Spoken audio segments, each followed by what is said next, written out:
कल राम का राज तिलक है। अयोध्या आनंद के सागर में डूब जाएगी।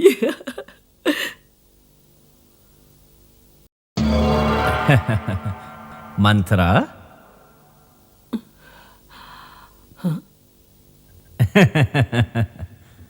ये क्या?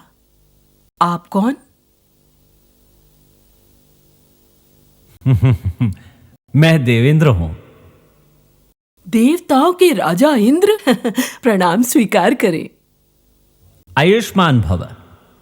मंथरा, इतने उत्साह के साथ और तीव्रता से कहां जा रही हो? हमारे सूर्य वंश के कुल दीपक राजकुमार श्री राम का कल राज्याभिषेक होने वाला है। ये शुभ समाचार देने के लिए ये मंथरा कैकेयी के पास जा रही है। मंथरा, राम के राज्य अभिषेक के लिए क्या तुम तैयार हो? आप ऐसा क्यों कह रहे हैं? कितने वर्ष संतानहीन रहने के पश्चात महाराज दशरथ के 4 पुत्र हुए और उन चारों में ज्येष्ठ पुत्र श्री राम, वो धीर, वीर, वेदों के ज्ञानी हैं, सर्वगुण संपन्न हैं। ऐसा गुणी पुत्र राजा बनने वाला है तो कौन तैयार नहीं होगा? हमारी अयोध्या में कोई भी ऐसा नहीं जो इसका विरोध करे। अगर कोई ऐसा करेगा तो वो विश्वास के योग्य नहीं। मंथरा, धन्यवाद करने की 2 विधियां हैं। एक, शुभ कार्य करके धन्यवाद करना, और दूसरा, ऐसा कार्य करना जिससे दूसरे व्यक्तियों को ऐसा प्रतीत हो कि हम बुरा कार्य कर रहे हैं, किंतु वास्तव में उस कार्य में उनका कल्याण निहित हो। पहली विधि नाम और कीर्ति हेतु की जाती है, किंतु दूसरी विधि फल की आशा से। इसका अर्थ है मैं अयोध्या के प्रति अपना विश्वास तोड़ दूं? किंतु अगर वो मेरे द्वारा बताई गई दूसरी विधि के रूप में हो तो अच्छा है। आप कहना क्या चाहते हैं? तुम इतनी नासमझ तो नहीं हो मंथरा। मैं चाहता हूं तुम शीघ्र कैकेयी के पास जाओ और राम का जो राज तिलक होने वाला है उसे रोक दो। क्या मैं रामचंद्र का राज्याभिषेक रुकवा दूं? वो भी उसको पाल पोस के बड़ा करने वाली उसकी छोटी माता कैकेयी के हाथों? हाँ मंथरा। क्या ये बातें आपको शोभा देती हैं? राम प्रत्येक जीव से स्नेह करता है, वो शत्रुओं से भी बैर नहीं रखता। ऐसे राम के राज्याभिषेक को रोकना चाहते हैं जिसका समस्त पृथ्वी आदर करती है। क्या यही आप देवताओं की शालीनता है? राजा दशरथ ने आपकी मदद की और आप उन्हीं के पुत्रों का राज्याभिषेक रोककर अपशगुन करना चाहते हैं। क्या ये बात आप जैसे देवता को शोभा देती है? मंथरा। देवराज इंद्र, क्या उसने अन्य राजाओं की भांति पूजा और तपस्या करके आपकी पदवी पाने की कभी भी कोई चेष्टा की है देवेंद्र? या फिर अपने द्वारा किए हुए किसी भी कर्म में आपको भाग ना दिया हो? एक माता से उसके पुत्र की हत्या करने की भांति आप मुझसे और कैकेयी से राम का राज्याभिषेक रुकवाने की चेष्टा कर रहे हैं। क्या यही आप देवताओं की राजनीति है? मंथरा, देव नीति और मनुष्य नीति भिन्न नहीं है। मैं राम का राज्याभिषेक इसलिए नहीं रोकना चाहता कि मैं अपने मन में उनके लिए कोई अनिष्ट चाहता हूं, बल्कि इसमें उन्हीं की भलाई छुपी हुई है। ऐसा ना हो दशरथ राम के अवतार का औचित्य समाप्त कर दें। हाँ मंथरा, मैं ये सत्य कह रहा हूं। कदाचित तुम नहीं जानती, रावण और अन्य असुर जो देवताओं के शत्रु हैं, श्रीमन नारायण ने स्वयं रामचंद्र के रूप में उनके नाश के लिए अवतार लिया है, किंतु श्री राम अयोध्या के राजा बन गए, राज कार्य में व्यस्त हो गए, तो अपने अवतार का औचित्य वो पूरा नहीं कर पाएंगे। ये कैसे हो सकता है? क्या दशरथ ने राजा होते हुए भी संभवासुर का वध नहीं किया? मंथरा, संभवासुर का वध करने के लिए बाहुबल की नहीं बल्कि साम दाम दंड भेद सबकी आवश्यकता थी और करुणा भी चाहिए थी। अर्थात इस करुणा को प्राप्त करने के लिए भगवान श्री राम को वन में भटकते हुए 14 बरस व्यतीत करने होंगे। क्या कहा? राजकुमार राम को 14 वर्ष के लिए वनवास होगा और महाराज दशरथ जो वृद्ध होने लगे हैं वो श्री राम के बिना शासन करते रहेंगे? ऐसा नहीं होगा। इसके लिए विष्णु चक्र के अंश राम के अनुज भरत को 14 वर्ष तक के लिए राजा बनाए जाने का महाराज दशरथ से कैकेयी वरदान मांग ले। क्या कैकेयी ये वर मांग पाएगी? और मांग लिया तो क्या दशरथ ये वर देंगे? मंथरा, कैकेयी ने संभावासुर से युद्ध करने के लिए दशरथ की सहायता की, जिससे प्रसन्न होकर महाराज दशरथ ने कैकेयी को 2 वर देने का वचन प्रदान किया था। देवेंद्र, अयोध्या में रानी कैकेयी का गुणवती रानी के रूप में आदर है। अगर वो राम को वन भेजने का वर मांगेगी तो क्या संसार उससे घृणा नहीं करेगा? भगवान के अवतार को सफल बनाने के लिए मंथरा, ये लांछन सर पर लेना भाग्य की बात है। भगवान, प्रभु के अवतार को सफल करने के लिए कैकेयी का कर्म तो ठीक है, किंतु एक महापुरुष के राज तिलक को रोकने का अपराध करूं? मैं ऐसा पाप क्यों करूं? मंथरा, तुम नहीं जानती कि तुम कौन हो। ये देखो।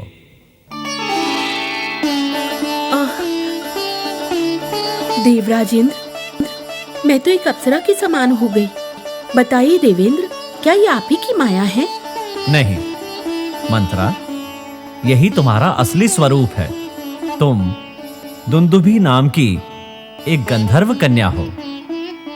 भगवान का अवतार सफल बनाने के लिए तुम्हें पृथ्वी पर स्वयं ब्रह्मा ने प्रकट किया है। अब तुम पुनः मंथरा का रूप धारण कर लो। देवेंद्र, मंथरा, अब तुम्हें ज्ञात है कि तुम कौन हो, अतः पृथ्वी पर अपने आने का कर्तव्य पूर्ण करो। ऐसा न करने पर देवताओं के श्राप की भागी बनोगी।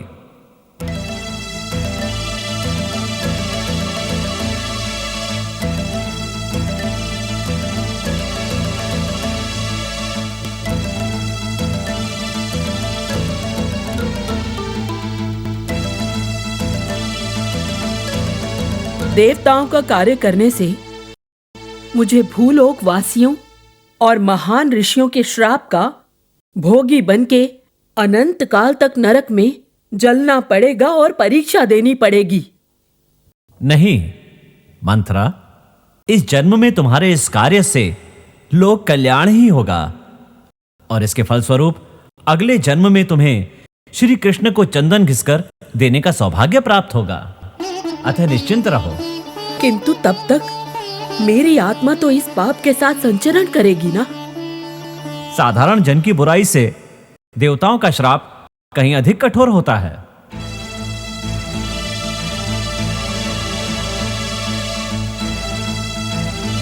देवेंद्र, मैं आपकी बात मानती हूँ तो लोगों के श्राप की भागी बनती हूँ, नहीं मानती तो देवताओं के श्राप की। इन दोनों के बीच मुझे लाने वाले अब ब्रह्मा ही मुझे राह दिखाएंगे। अब तो बस उन्हीं का सहारा है। मंथरा, मेरी आज्ञा का पालन करोगी या नहीं? जाती हूं। देवेंद्र, एक मृत व्यक्ति को जिस प्रकार एक सत्यवान नाग जितनी वेदना से डसने जाता है, उसी वेदना के साथ मैं जा रही हूं देवेंद्र, जा रही हूं।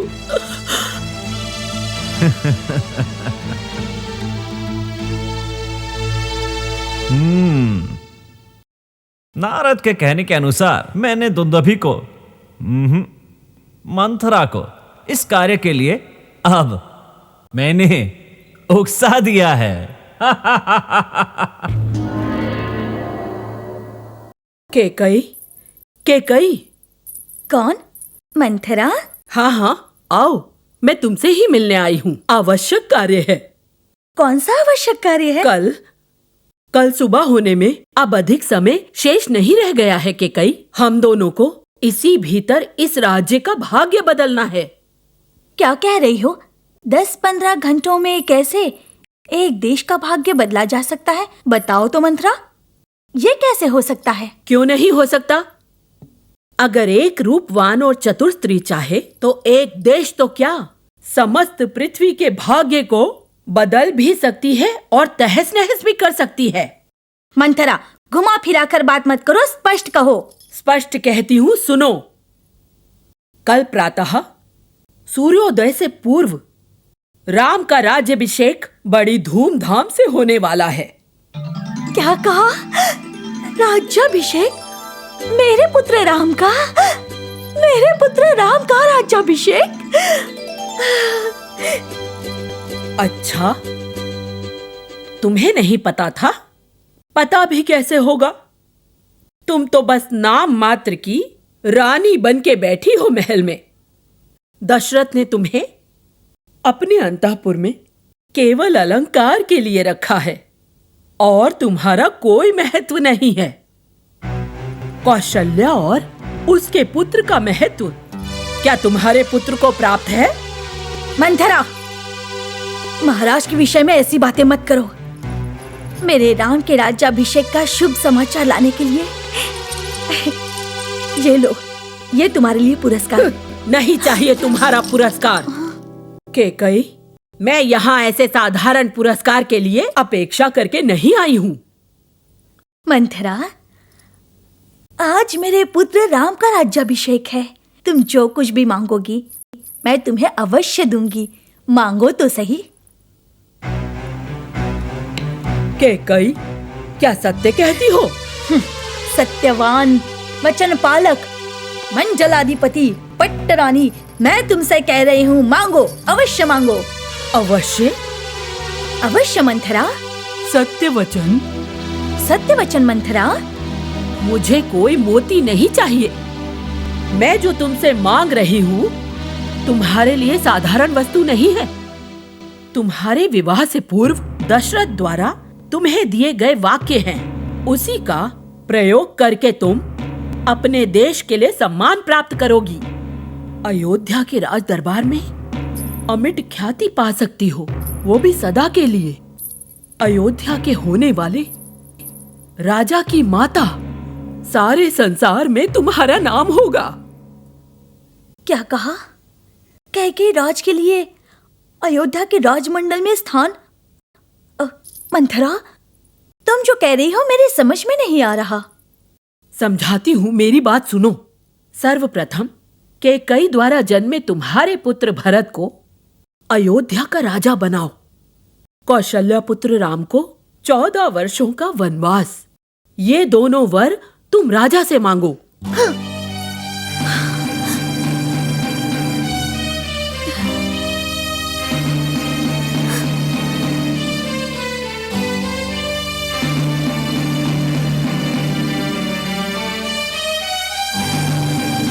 क्या कहा मंथरा तुमने? मेरा पुत्र भरत राज करे और मेरा राम 14 वर्ष के लिए वनवास चला जाए? हाँ हाँ। छी, कितने तुच्छ विचार हैं तुम्हारे। ये नीच कार्य करवाने के लिए क्या मैं ही तुम्हें मिली? मंथरा, बोलो। नीच कार्य? कैकेयी, उस दिन तुम्हें वचन दिया था, जो चाहो मांग सकती हो। भरत को ननिहाल में भेजकर यहाँ राज तिलक की तैयारियां धूमधाम से चल रही हैं। इसे कहते हैं षड्यंत्र।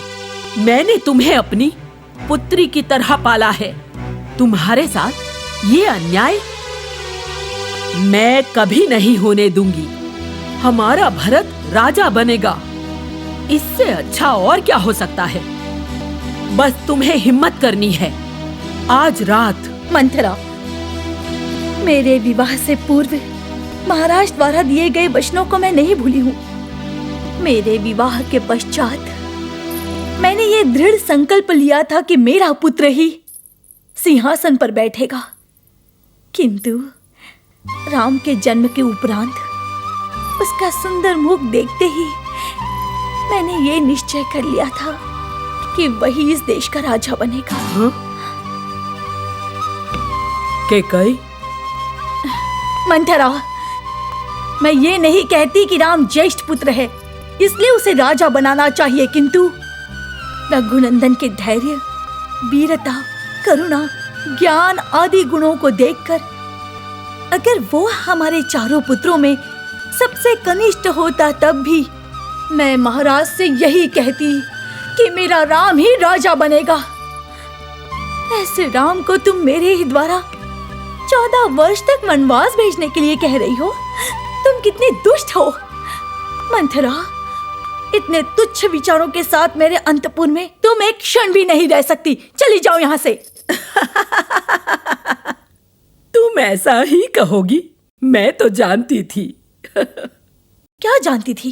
क्या जानती थी? बोलो मंथरा। हाँ, दशरथ ने तुम्हें और तुम्हारे पिता को दिया हुआ वचन तोड़ दिया है। अब तुम उसकी पत्नी क्या अपने वचन का पालन कर पाओगी? मैंने तुम्हें पाला है, तुम्हारी मां के समान हूं। तुम्हारे जीवन का ध्यान रखना मेरा भी कर्तव्य है। ये सब सुनने के बाद क्या अब तुम अपने वचन का पालन करोगी कैकई? और अगर ऐसा नहीं हुआ तो इसके पश्चात मेरा यहां रहना उचित नहीं होगा। जा रही हूं, तुम्हारा अंतःपुर छोड़कर नहीं, बल्कि अयोध्या को छोड़कर। मंथरा, कहाँ जा रही हो तुम? मेरे जन्म स्थान कैकई देश की ओर। मेरे पिता और भ्राता अगर पूछेंगे कि तुम क्यों लौट आई तो क्या उत्तर दोगी? मैं ये कहूंगी कैकई कि महाराज आपने जो दशरथ से वर लिया था कि कैकई का पुत्र इस अयोध्या का राजा बनेगा, वो वचन कैकई भूल गई और राम को राजा बनाया गया। मैंने कहा तुम्हारे पिता का अपमान है, तो उसने मुझे अपने महल से निकाल दिया। मैं वापस चली आई कैकई के कारण। कैकई पुत्र भरत अगर तुमसे इसका कारण पूछेगा तो तुम क्या उत्तर दोगी? बताओ मंथरा। पूछेगा, मैं कहूंगी कि उसकी माता ने उसे मिलने वाले राजपद को किस प्रकार अपने प्रिय पुत्र राम को बिना सोचे दे दिया। कोई माता ऐसा कार्य कर सकती है? इसीलिए मैंने कैकई को बहुत रोका और उसने मुझे राजमहल से निकाल दिया। इतना ही नहीं, मैं हर गली में ये बताऊंगी कि किस प्रकार दाई मां को दिए हुए वचन का कैकई ने पालन नहीं किया। इतना याद रखना, तुम हर गली में बदनाम हो जाओगी, सदा पश्चाताप करोगी। कैकई, इतने वर्षों तक अपने महल में मुझे रखने के लिए बहुत धन्यवाद। मैं चलती हूं। रुको मंथरा,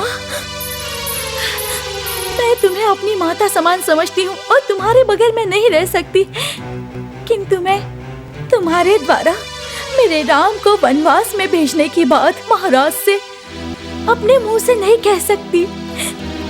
महाराज में ये सब सहन करने की शक्ति बिल्कुल भी नहीं है। मैं तुम्हारे पांव पड़ती हूँ, मुझे अपने वचन से मुक्त कर दो मंथरा। मूर्ख रानी, अपने वचन से मुक्त होने के लिए मेरे पैर पकड़ रही हो, किंतु अगर तुमने वचन का पालन नहीं किया तो भविष्य में तुम्हें ना जाने कितने लोगों के पैर पकड़ के भीख मांगनी होगी। अगर राम राजा बन गया तो तुम, तुम्हारा पुत्र, महारानी और राजकुमार होने का सम्मान खो दोगे। अगर अपने सम्मान की रक्षा करना चाहती हो तो मेरी बात तुम्हें स्वीकार करनी होगी। अपने सम्मान के लिए युगों से चली आने वाली प्रथा कि ज्येष्ठ पुत्र ही राज करता है, ये प्रथा तुम बदलना चाहती हो? न्याय, सत्ता, संप्रदाय ये किसने बनाए हैं? किसने आरंभ किए? हमारी इच्छा अनुसार हमने इन सब का प्रयोग किया है, इसलिए इन्हें अपने लिए प्रयोग करने में कोई हानि नहीं है। मंथरा, मेरा राम मुझे अपनी सगी माँ से भी अधिक स्नेह करता है मंथरा। कैकई, चाहे वो कितना भी स्नेह करे तुमसे, लेकिन भरत के तुल्य कभी नहीं हो सकता। इसका अर्थ ये तो नहीं है कि एक भाई को वन में भेजकर दूसरे भाई भरत को राजा बना दिया जाए। हजारों राम एकत्र हो जाएं, तो भी भरत के तुल्य नहीं हो सकते। ये बात तुम अच्छी तरह समझ लो। मंथरा, तुमने मुझे बड़ी विडंबना में डाल दिया है। चिंता मत करो कैकई, मैं तुम्हें सदा राह दिखाती रहूंगी। स्वयं को अकेला मत समझो। संभवासुर के साथ युद्ध में तुमने महाराज दशरथ की सहायता की थी, जिसके फल स्वरूप उन्होंने तुम्हें 2 वचन दिए। उन्हें अब मांग लो। एक वर में भरत को राज्य और दूसरे वर में राम को 14 वर्ष का वनवास। समझ गई? समझ गई मंथरा, अच्छी तरह समझ गई। किंतु इस विषय पर मैं एकांत में सोचना चाहती हूँ। उसके बाद ही मैं कुछ निर्णय लूंगी। तुम एकांत में मेरी बातों पर विचार करो। तुम्हें ज्ञात होगा कि मेरी बातें उचित हैं। जाओ,